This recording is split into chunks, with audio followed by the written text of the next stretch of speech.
land that the Lord swore he would give to your fathers, Abraham, Isaac, and Jacob. The word of the Lord. Blessed are they who hope in the Lord. Blessed are they who hope in the Lord. Blessed the man who follows not the counsel of the wicked, nor walks in the way of sinners, nor sits in the company of the insolent, but delights in the law of the Lord, and meditates on his law day and night. Blessed are they who hope in the Lord. He is like a tree planted near running water, that yields its fruit in due season, and whose leaves never fade. Whatever he does prospers. Blessed are they who hope in the Lord. Not so the wicked, not so. They are like chaff which the wind drives away. For the Lord watches over the way of the just, but the way of the wicked vanishes.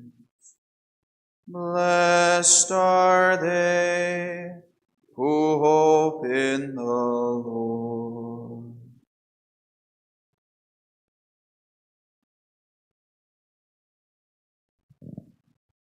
Praise to you, Lord Jesus Christ, King of endless glory. Praise to you, Lord Jesus Christ, King of endless glory. The Lord be with you. A reading from the Holy Gospel according to Luke. Jesus said to his disciples, "The Son of Man must suffer greatly and be rejected by the elders, the chief priests, and the scribes, and be killed, and on the third day be raised." Then he said to all, "If anyone wishes to come after me, he must deny himself and take up his cross daily and follow me. For whoever wishes to save his life will lose it, but whoever loses his life for my sake will save it. What profit is there for one to gain the whole world, yet lose or forfeit himself?"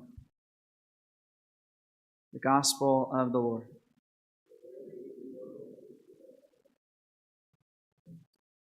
Just a reminder, here at Daily Mass, we do sing the Marian antiphons at Daily Mass, and now that we are in the season of Lent, we go from the Salve Regina to singing the Ave Regina Caelorum, which is on your handout. Why are we doing this? Why are we singing these Marian antiphons? Not only because we're St. Bernard Church, and St. Bernard had a great devotion to the Blessed Virgin Mary, so it's very significant, but also because there's something powerful about the Latin hymns. Something I always think about was one of my priest friends. He was called to do a house blessing because people called him and said they were starting to experience all sorts of strange things in their home. This is not that uncommon. Oftentimes, even people who are not Catholic call priests about this because something weird is happening in their house. I could tell you all sorts of stories, but basically, my friend was called, and he had a full day. He had meetings all day long, and so he told the family, he really couldn't be there until 9 o'clock at night. He had so many things going on. And they said, "Father, it can't wait any longer."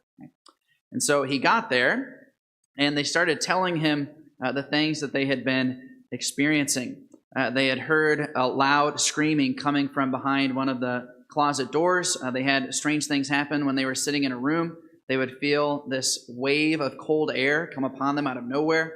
Certain parts of the house had really strange smells, right, that just seemed to be totally unexplainable. They would hear voices and yelling in their homes, right, all sorts of really spooky, scary stuff. And so my friend went to their house, right, because they begged him to. Of course, they weren't Catholic. I don't even know if they were Christians, but when he arrived at the house, he was surprised to find that this couple, they were actually sitting on the street in their vehicle, and they would not even go into the house with him. That's how afraid they were of going into the home. And so my friend, right, he finally told them, "You at least have to show me where the light switch is." And that was all the farther that they would go inside the door. And my friend, as soon as he opened the door, he started singing the Salve Regina. And then he went through the whole house, and he started blessing every room with holy water and doing the prayer of blessing. And when he finished up, the person who was there, right, not being Catholic, not having any awareness of any of this stuff, he said, "Father, I don't know what happened, but as soon as you started singing that song, it was like everything just went away, and we weren't afraid anymore."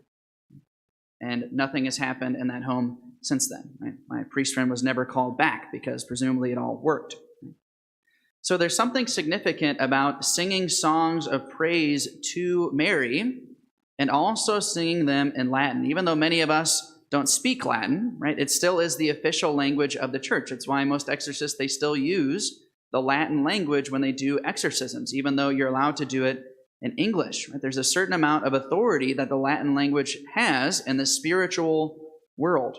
So I think it's very important for us not only to grow in our devotion to Mary, but just recognizing that in every parish, right, there are various demons that like to lurk. As we've talked about before, right, the devil doesn't need to work very hard outside the church. People are already throwing their souls away. It is in the church where the devil wants to be the most active and cause division and resentment and all sorts of things.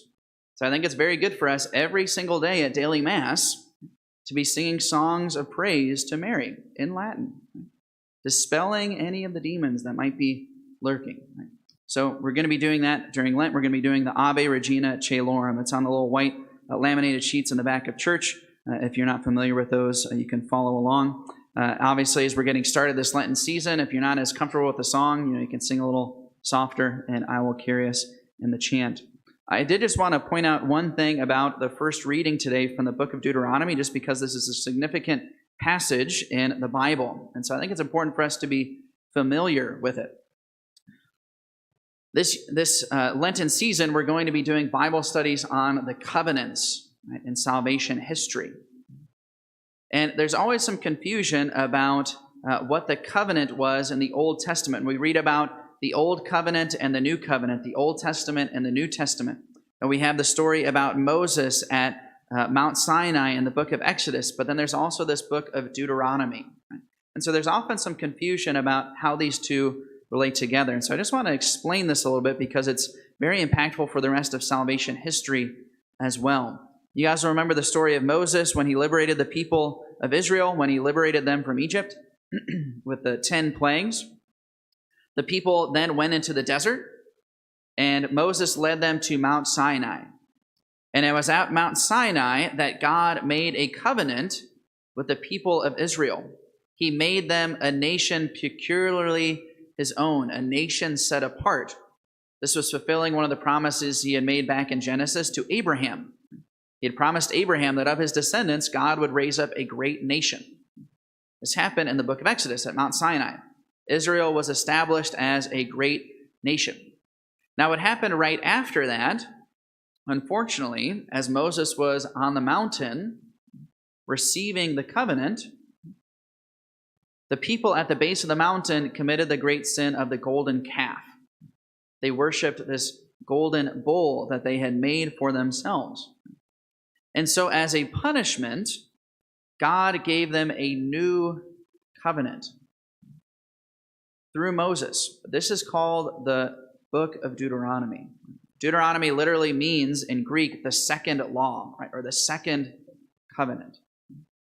Now, the covenant that God had made with the people of Israel at Mount Sinai, it was an unconditional covenant, which means that God was going to bring it about no matter what, no matter how faithful the people were or unfaithful.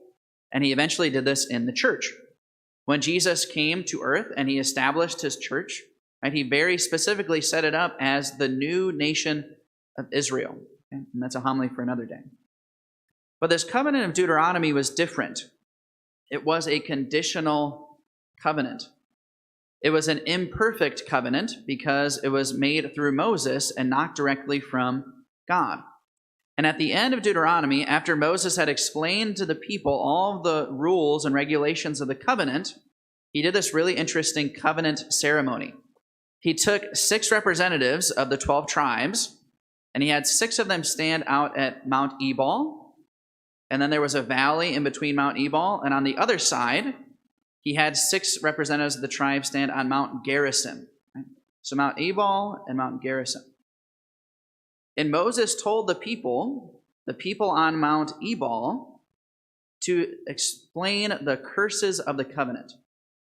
That if the people of Israel were not faithful to these commandments, this is what would happen to them. And there was a bunch of curses listed. Then the people on Mount Gerizim were told to recite the blessings that would come if the people were faithful to the covenant. Okay? So the mount of curses and the mount of blessings. The book of Deuteronomy today, Moses says, "Behold, I set before you death and doom, or life and prosperity. I set before you the way of death and the way of life. Choose life." And unfortunately, throughout the rest of the Bible, you can read that the people were not faithful to this covenant. And so because of that, there were many curses that came down upon the people of Israel. Eventually, in 587 BC, when the temple was destroyed, right, they lost everything. The people were carried into exile. The prophet Jeremiah, reflecting on this, when the people were complaining, they were saying, why is God not protecting us? Why is he not liberating us? Jeremiah said, don't you remember the covenant of Deuteronomy? Don't you remember what God told you? That if you were unfaithful to the covenant, all of these things would happen to you? So that explains what happens to the people of Israel throughout the rest of salvation history. The other reason why this text is significant is because the church still sees this as very relevant today, not in terms of the covenant, but just in terms of how the church exists in the world. We talk about the culture of life and the culture of death. The culture of life and the culture of death is not simply about abortion and euthanasia, right? Those things that are directly related to the killing of a human life. It's all of the church's teachings.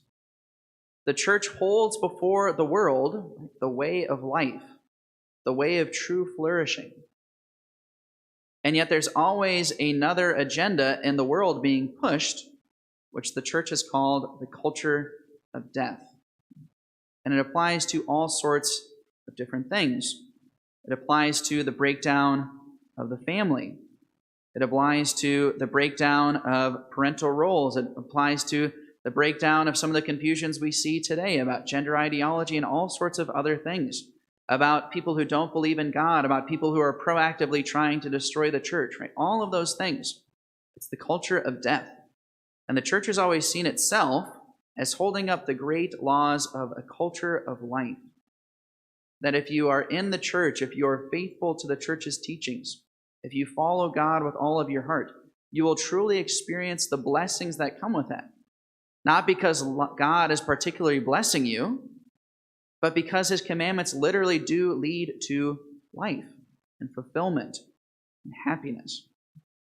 So that's why the church presents us with this reading at the very beginning of Lent, encouraging us and challenging us to choose life.